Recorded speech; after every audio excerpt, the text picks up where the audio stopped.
여러분, 안녕하세요. 오늘은 우리 인생의 후반부에서 더욱 중요해지는 우정에 대해 함께 이야기 나누는 시간을 가져보려 합니다. 나이가 들어갈수록 관계의 의미는 더욱 깊어지고 때로는 복잡하게 느껴지기도 합니다. 과연 우리는 이 시기에 어떤 벗을 곁에 두어야 하며 어떤 관계를 새롭게 만들어 가야 할까요?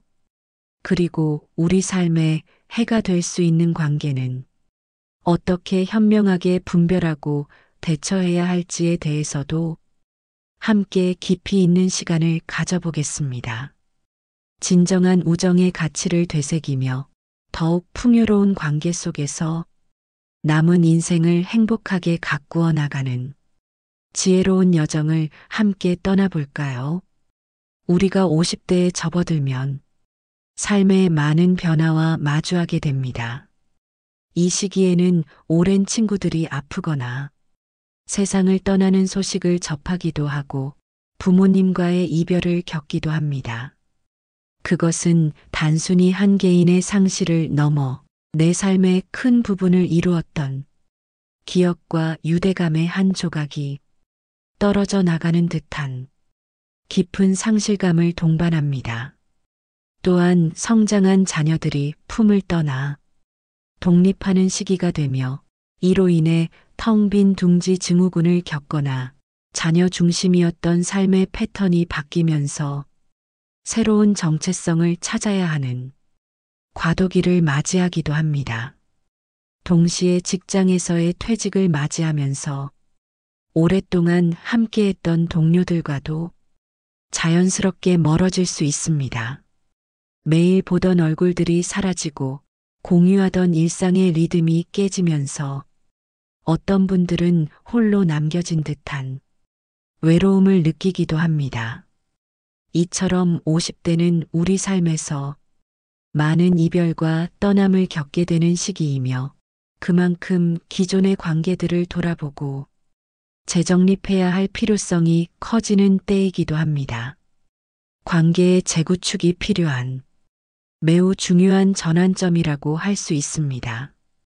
나이가 들어갈수록 우정은 오히려 더욱 깊어지고 그 소중함이 간절해지는 경향이 있습니다. 젊은 시절에는 넓고 얕은 관계 속에서 즐거움을 찾았다면 중년 이후에는 소수의 깊고 진실된 관계에서 삶의 의미와 위안을 얻고자 합니다. 어쩌면 우리는 인생을 살아가면서 젊은 시절에는 우정이라고 생각했지만 시간이 흐르고 보니 그것이 사실은 이익을 위한 관계였거나 단순한 즐거움을 위한 표면적인 관계였음을 50대쯤에야 비로소 판별하게 될 수도 있습니다. 진정한 우정의 가치를 깨닫는 시기인 것이죠. 이 시기의 우정은 우리 인생의 소중한 모자이크를 형성하는데 굉장히 중요한 의미를 가집니다.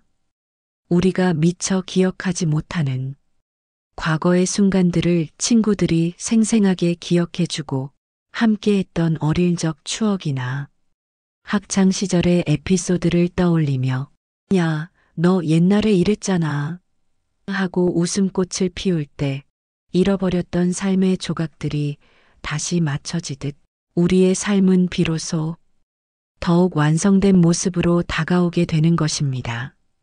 친구들은 우리의 정서에도 깊은 영향을 미치기도 합니다.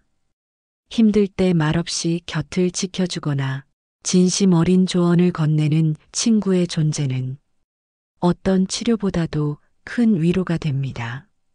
심지어는 우리의 중요한 결정에도 영향을 주어 친구들의 진지한 조언 한마디가 인생의 중요한 방향을 바꾸거나 때로는 잘못된 선택을 막아주는 등대와 같은 역할을 하기도 합니다.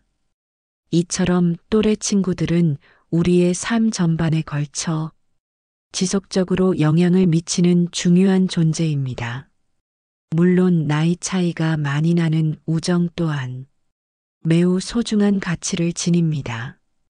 젊은 벗들과의 교류를 통해 새로운 문화나 사고방식을 배우고 변화하는 세상의 흐름을 이해하며 삶의 활력을 얻을 수 있습니다. 반대로 연륜 깊은 벗들과의 대화를 통해 그들의 경험에서 우러나오는 삶의 지혜와 통찰을 얻을 수 있습니다. 나이가 훨씬 많은 벗과의 대화를 통해 내가 미처 이해하지 못했던 어머니의 마음을 헤아리게 되는 것처럼 말이죠. 이러한 세대를 초월한 관계들은 우리의 삶의 지평을 더욱 넓혀주는 귀한 기회가 됩니다. 우리는 누구나 좋은 사람을 만나고 싶어 합니다.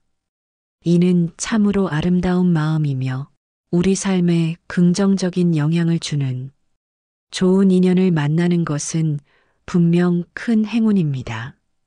하지만 좋은 사람을 만나기 위해 반드시 필요한 한 가지 조건이 있습니다. 바로 본인이 먼저 좋은 사람이 되려고 노력하는 것입니다. 누군가에게 좋은 벗이 되기 위해 애쓰고 성숙한 자세로 관계에 임하며 상대방을 이해하고 배려하는 것이야말로 진정한 우정을 위한 첫걸음입니다. 우정은 상호적인 관계이기 때문입니다. 한쪽에서만 계속 베풀거나 일방적으로 주기만 하는 것은 우정이라기보다는 희생에 가깝다고 할 수 있으며 이러한 관계는 지속되기 어렵습니다. 그러니 좋은 인연을 맺고 싶다면 오늘부터 내가 먼저 좋은 사람이 되기 위해 무엇을 할 수 있을지 깊이 고민해 보십시오. 진심으로 노력하는 마음은 반드시 상대에게 전해질 것이며 분명 여러분 주변에는 좋은 사람들이 가득해질 것입니다. 우리는 20대, 30대의 친구들과는 완전히 다른 방식으로 친구들을 만나게 됩니다. 젊은 시절에는 수많은 인연 속에서 다양한 경험을 할 수 있지만 나이가 든다고 해서 인간관계에서 상처를 주고받지 않는 것은 아닙니다.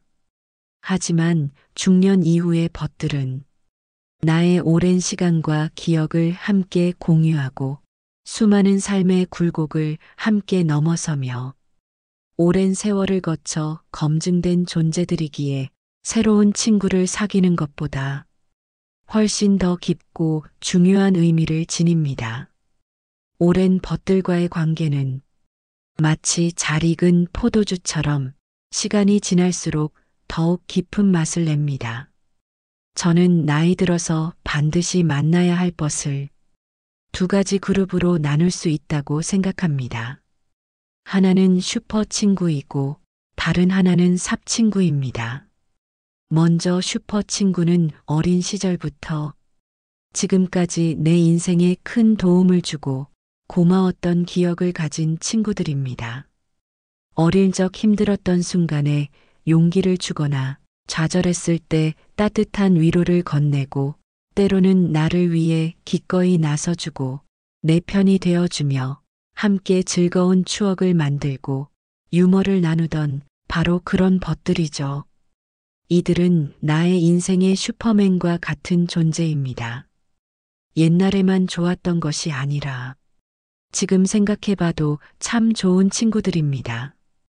혹시 지금은 관계가 멀어졌더라도 저는 이 슈퍼 친구들에게 먼저 용기를 내어 연락을 취해 보시라고 권하고 싶습니다. 가벼운 문자나 전화 한 통 혹은 SNS를 통해서라도 조심스럽게 안부를 물어보세요.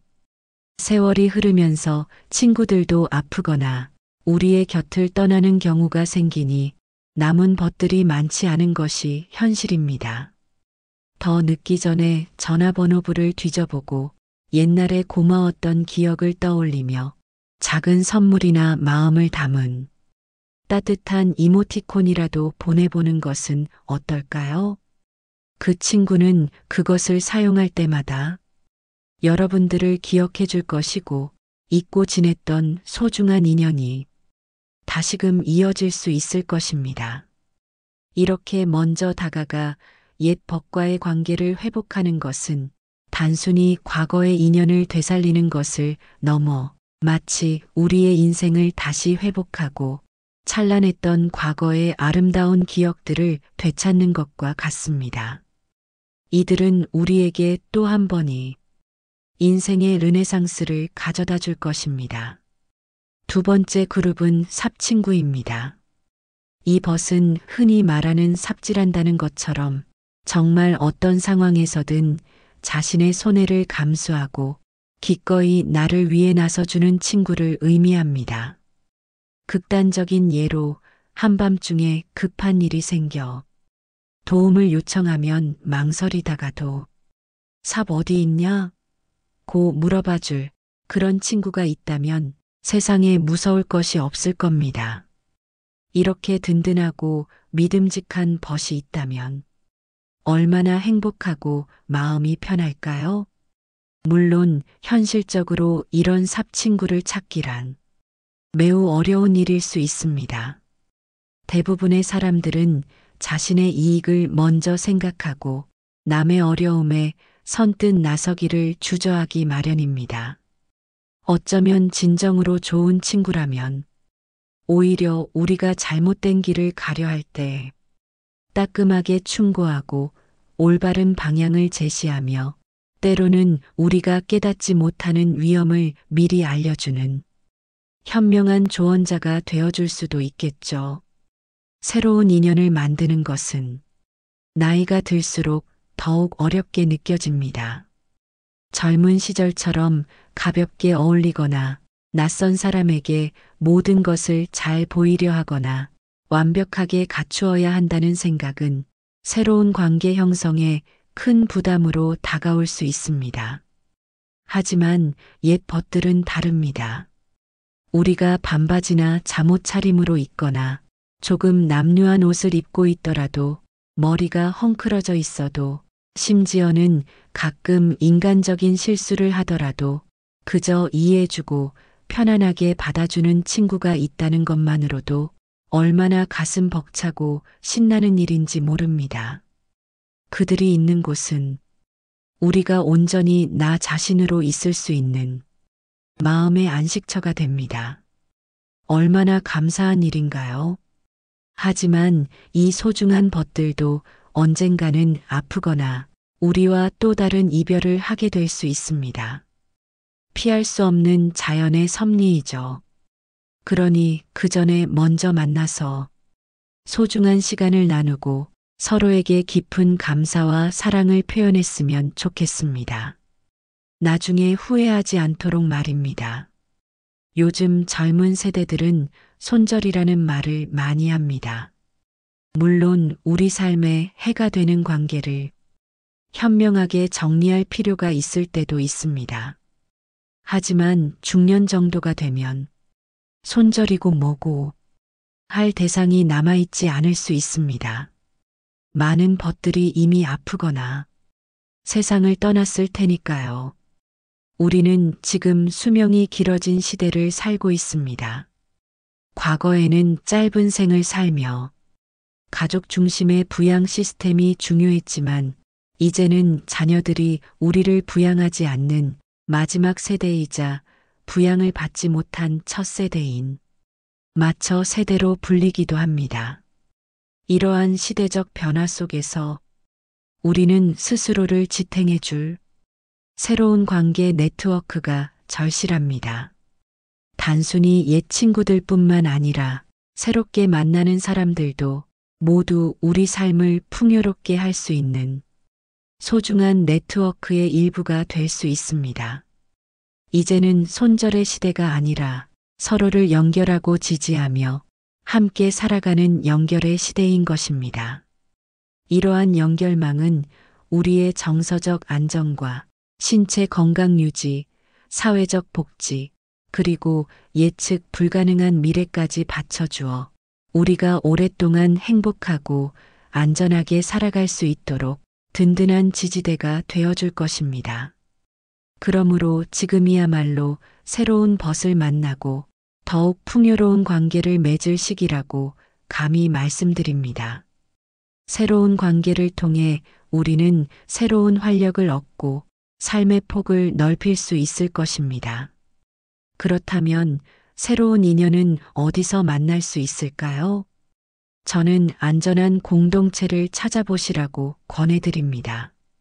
65세 이상이시라면 가까운 노인복지관을, 좀 더 젊은 분들이라면 사회종합복지관을 방문해 보세요.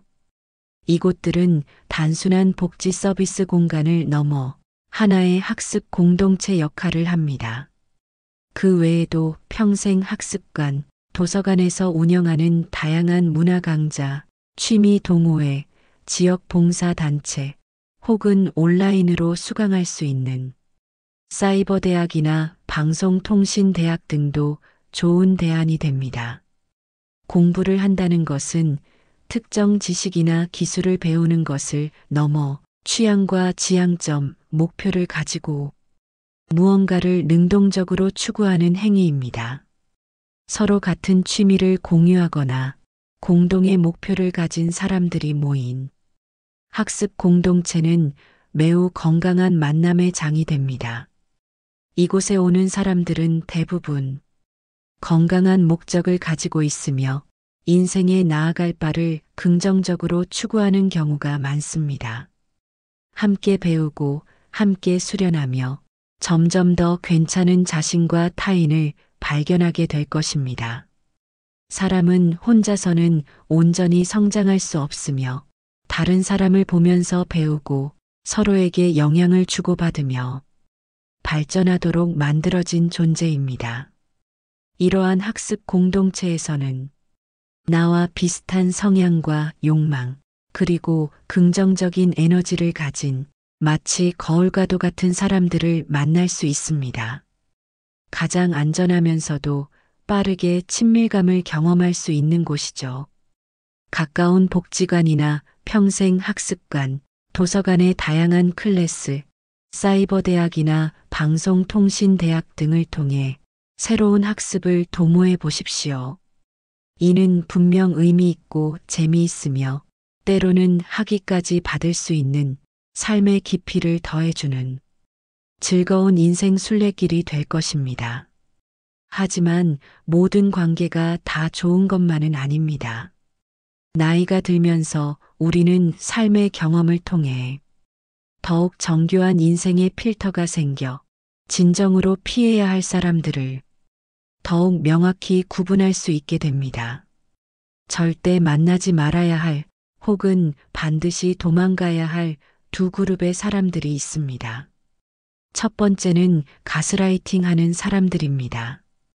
가스라이팅의 가장 기본적인 전제는 어떤 사람이 자신의 이익을 얻기 위해 상대방을 교묘하게 장악하고 금전적인 이익을 편취하거나 심리적 권력을 획득하려는 악의적인 목적을 가지고 이루어지는 것입니다. 상대방의 판단력을 흐리게 하고 자신을 의심하게 만들며 자신의 감정이나 기억이 틀렸다고 주입하여 상대방을 헷갈리게 하고 스스로를 믿지 못하게 만듭니다. 결국 상대방을 지배하고 통제하며 자신의 이익을 극대화하기 위해 상대방의 시간과 돈, 심지어는 마음까지 교묘하게 편취하는 것이죠. 만약 여러분의 머릿속에 이러한 특징을 가진 사람이 떠오른다면 그는 가스라이팅을 하는 사람이 맞고 여러분은 그 관계에서 용기를 내어 도망가는 것이 현명합니다. 왜냐하면 가스라이팅을 당하고 있다는 것은 이미 내가 그들의 교묘한 지배 세계 속에 깊이 들어가 있음을 의미하기 때문입니다. 특히 가스라이팅에 잘 당하는 사람들이 있습니다. 마치 최면에 잘 걸리는 사람이 따로 있는 것처럼 어떤 것에 있어서 거절을 잘 못하고 기본적으로 심성이 착하면서도 다른 사람이 상처받을까봐 지나치게 고민하는 사람들, 또 내가 이미 상처를 많이 받아봤거나 어렸을 때 굉장히 억압적인 환경 속에서 자라면서 누군가가 강하게 이야기했을 때 그 사람을 거절하지 못하도록 머리 구조가 형성된 경우도 있습니다. 이러한 분들은 스스로 내가 가스라이팅에 잘 당하는 사람인지 아닌지 한번 체크리스트 같은 것을 통해 객관적으로 점검해 보는 것도 좋습니다. 다만 세상의 모든 조언이나 이야기가 곧 가스라이팅은 아님을 먼저 기억해야 합니다. 진정으로 우리를 위하는 충고와 자신의 이익을 가져가고 나를 지배하거나 통제하려는 악의적인 의도가 담긴 행동을 분명하게 구분할 줄 알아야 합니다. 만약 나에게 어떤 이익을 가져가고 나를 지배하려고 들며 통제하려 하고 그것을 통해 모종의 이익을 가져간다면 이 사람은 나를 가스라이팅 한다고 생각하시고 그 관계는 단호하게 손절하는 것이 맞습니다. 두 번째는 그루밍하는 사람들입니다. 그루밍은 명백한 범죄 행위입니다. 주로 판단 능력이 미숙한 미성년자들을 대상으로 하지만 성인에게도 충분히 발생할 수 있습니다. 피해자를 외부와 단절시키고 다른 어떤 정보도 주지 않은 상태에서 오로지 자신의 정보만이 맞고 자신의 말만이 진실이라고 세뇌하는 과정을 거쳐 궁극적으로 상대방의 몸이나 돈을 편취하거나 그 사람의 삶을 완벽하게 지배하여 그 뒤에 발생하는 모든 이익을 다 가져가는 형태를 말합니다. 뉴스에서는 주로 성적 착취와 관련하여 보도되기에 그루밍하면 성적인 것을 떠올릴 수 있지만 성인기에도 충분히 발생할 수 있으며 금전적, 심리적 착취 등 다양한 형태로 나타날 수 있습니다. 만약 여러분 주변에서 누군가 외부와의 모든 연결을 차단하려 하고 어떤 정보도 들어오지 못하게 하며 오직 자신의 정보만이 상대방의 머릿속을 완벽하게 지배하려 한다면 이 또한 그루밍이 될 수 있습니다. 이러한 가스라이팅이나 그루밍 관계에 이미 깊이 들어가 있다면 스스로 거기서 벗어나기란 매우 어렵습니다. 그들은 교묘하게 당신의 자존감을 깎아내리고 세상을 보는 시야를 좁혀 스스로는 잘못되었다는 것을 인지하지 못하게 만듭니다. 만약 누군가 자꾸 주변에서 그 사람 아닌 것 같아, 그건 좀 이상한 것 같아 라고 진심으로 걱정하며 이야기해 줄 때 귀 기울여 들어야 합니다. 한 사람의 말보다는 전혀 알지 못하는 세 사람 정도에게 이 관계가 이상한가 아닌가를 객관적으로 물어보십시오. 이때 상담가나 정신과 의사 같은 전문가가 포함되면 더욱 좋습니다. 그들의 정확한 판별을 통해 자신이 가스라이팅이나 그루밍을 당하고 있음을 알게 되었다면 여러분은 반드시 그 관계에서 도망가야 합니다. 그들과 싸워 이기려 하거나 관계를 회복하려 애쓰는 것은 오히려 여러분에게 더 큰 상처와 손실을 가져올 뿐입니다. 우리는 그들을 이길 수 없습니다. 도망가는 것이 부끄럽다고 생각할 수 있지만 오히려 그것이 여러분 자신을 위한 가장 현명하고 용기 있는 행동입니다. 사랑하는 여러분, 우정은 삶의 가장 아름다운 선물 중 하나이며 특히 중년 이후에는 더욱 깊고 소중한 의미를 가집니다. 오랜 벗들과의 소중한 인연을 다시금 꽃피우고 건강한 공동체에서 새로운 관계를 만들어가며 동시에 우리를 해칠 수 있는 위험한 관계로부터는 현명하게 벗어나는 지혜를 가질 때 우리의 삶은 더욱 풍요롭고 단단해질 것입니다. 오늘의 이야기가 여러분의 인간관계에 작은 등불이 되어 더욱 밝고 행복한 길로 안내하기를 바랍니다.